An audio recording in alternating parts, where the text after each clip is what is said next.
ఉత్తరప్రదేశ్లో వారణాసిలోని జ్ఞానవాపి మసీద్ సముదాయంలో గతంలో పెద్ద హిందూ దేవాలయం ఉండేదని ఆర్కియాలజికల్ సర్వే ఆఫ్ ఇండియా నివేదిక వెల్లడించిన నేపథ్యంలో ముస్లింలు ఆ స్థలాన్ని హిందువులకు అప్పగించారని కేంద్ర మంత్రి గిరిరాజ్ సింగ్ హిందూ మహాసభ అధ్యక్షుడు స్వామి చక్రపాణి మహారాజ్ డిమాండ్ చేశారు.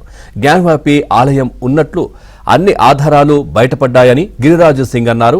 ఆ స్థలాన్ని హిందువులకు అప్పగించాలని ముస్లిం సోదరులను కోరుతున్నామని, మత సామరస్యానికి విఘాతం కలిగించేలా ఎలాంటి ప్రకటనలు చేయరాదని గిరిరాజ్ సింగ్ పేర్కొన్నారు.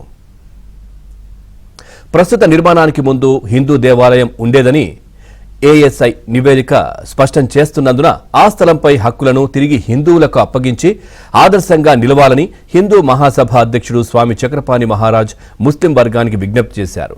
మొఘలులు తప్పు చేసుంటే ప్రస్తుతం ముస్లిం తరం దానిని సమర్థించరాదన్నారు.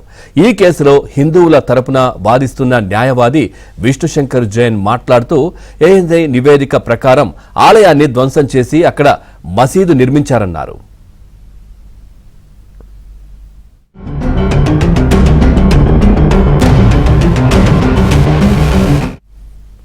ఇక ఈ సముదాయంలో పశ్చిమాన ఉన్న గోడ దాదాపు 5,000 సంవత్సరాల నాటిదని, హిందూ దేవాలయానికి సంబంధించిందని తెలిపారు.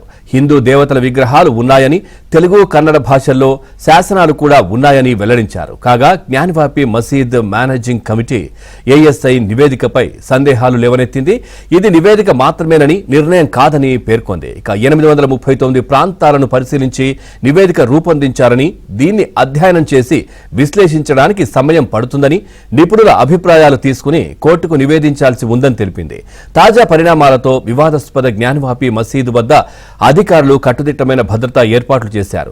ఈ మసీదులో ప్రతి శుక్రవారం జరిగే ముస్లింల ప్రార్థనలను దృష్టిలో ఉంచుకుని ఎలాంటి అవాంఛనీయ సంఘటనలు జరగకుండా ముందు జాగ్రత్తగా భద్రత పెంచారు. మీడియాను కూడా అనుమతించలేదు.